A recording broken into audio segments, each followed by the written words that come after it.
வணக்கம். Welcome to அங்கனா சமையல். இன்னைக்கு நம்ம ஒரு டின்னர் ரெசிபி தான் பார்க்க போறோம். இது வந்து ரொம்ப சூப்பரா, சாஃப்ட்டா, டேஸ்ட்டா இருக்கும். ஒரு 15 நிமிஷத்துல ரொம்ப குயிக்கா நீங்க ஈஸியா ரெடி பண்ணிடலாம். டின்னருக்கு ரொம்ப ரொம்ப சூப்பரா இருக்கும். நீங்களும் செஞ்சு பாருங்க. இப்போ நீங்க வாங்க நம்ம எப்படி செய்யறதுன்னு வீடியோல போய் பார்க்கலாம். இதுவரைக்கும் நீங்க நம்ம சேனல் சப்ஸ்கிரைப் பண்ணலைன்னா மறக்காம சப்ஸ்கிரைப் பண்ணிக்கங்க. கூடவே பெல் ஐக்கான கிளிக் பண்ணிக்கங்க. இப்போ நம்ம ஒரு மிக்ஸிங் பவுல் எடுத்துக்கலாம். அதில் 2 மீடியம் சைஸ் பெரிய வெங்காயத்தை இது மாதிரி ஃபைனாக கட் பண்ணி வச்சுருக்கேன், அதை சேர்த்துக்கலாம். கூடவே ஒரு சின்ன கேரட்டை துருவி வச்சுருக்கேன், அதையும் சேர்த்துக்கலாம். இதுக்கு ஒரு பச்சை மிளகாய் கட் பண்ணியிருக்கேன், அதையும் சேர்த்துக்கலாம். 3லேருந்து 4 பூண்டு பல் இடித்து அதையும் சேர்த்துக்குங்க. கொஞ்சமாக கருவேப்பிலை, கொத்தமல்லி எல்லாம் கட் பண்ணி வச்சுருக்கேன், இதையும் சேர்த்துக்குவோம்.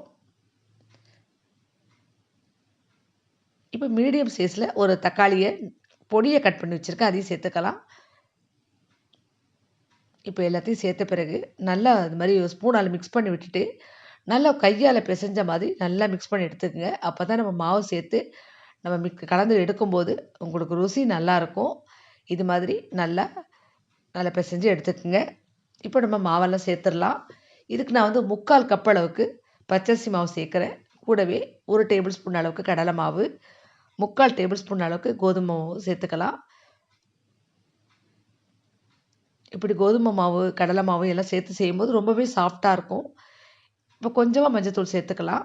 1/2 டீஸ்பூன் அளவுக்கு தனி மிளகாய் தூள் சேர்த்துக்குங்க. நம்ம ஏற்கனவே பச்சை மிளகாய் சேர்த்துருக்கோம். இப்போ கொஞ்சமாக ஜீரகம் சேர்த்துக்கலாம். 1 ஸ்பூன் அளவுக்கு நல்ல கெட்டியான கொஞ்சம் புளிப்பான தயிரை சேர்த்துக்குங்க.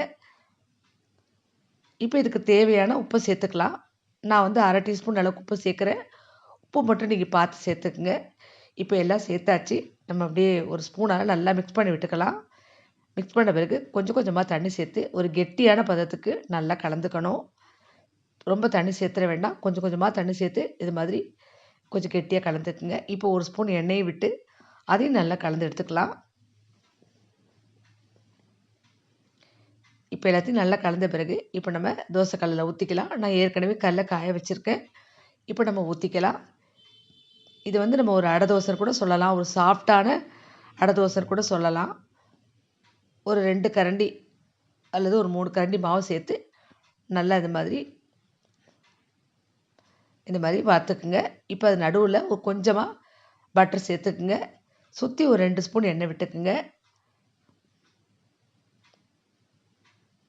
இப்படி இது ஒரு 2 நிமிஷம் மூடி வச்சு வேக விடுவோம். இப்போ இதை மூடி வச்சுக்கலாம்.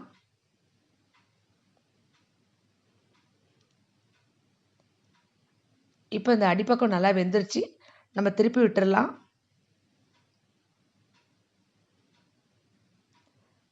சூப்பராக இருக்குது பாருங்கள். நல்ல சாஃப்டாக ஷைனிங்காக பார்க்கவே ரொம்ப நல்லா இருக்குது. சாப்பிடவும் ரொம்ப ரொம்ப டேஸ்ட் நல்லாயிருக்கும். இப்போ நல்லா வெந்த பிறகு இதையும் எடுத்துடலாம். சூப்பரான சாஃப்டான அடை தோசை டின்னருக்கு ரெடி ஆகிடுச்சு.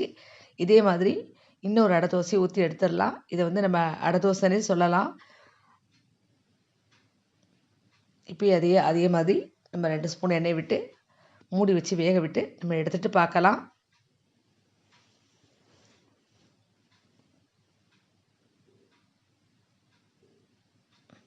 இப்போ நம்ம ரொம்ப ஈஸியாக குயிக்காக ரொம்ப சீக்கிரமாகவே நம்ம வீட்டில் இருக்கிற பொருளை வச்சு அரிசி மாவு, கடலை மாவு, கோதுமை மாவு வச்சு நம்ம வெங்காயத்தை அரிஞ்சு சேர்த்து எந்த காய் இருந்தாலும் சேர்த்துக்கலாம். நான் கேரட் சேர்த்துருக்கேன். நீங்கள் குடமிளகாய் எது இருந்தாலும் சேர்த்துக்கலாம். பாருங்கள் எவ்வளோ சாஃப்டாக இருக்குன்னு. சாப்பிட்றதுக்கு ரொம்ப ரொம்ப டேஸ்ட்டாக இருக்கும். நீங்களும் செஞ்சு பார்த்துட்டு எப்படி இருந்துன்னு கமெண்ட்டில் சொல்லுங்கள். ஃப்ரெண்ட்ஸ், இந்த வீடியோ உங்களுக்கு பிடிச்சிருந்தா மறக்காமல் நம்ம சேனல் சப்ஸ்கிரைப் பண்ணுங்கள், லைக் பண்ணுங்கள், ஷேர் பண்ணுங்கள், கமெண்ட் பண்ணுங்கள். நன்றி.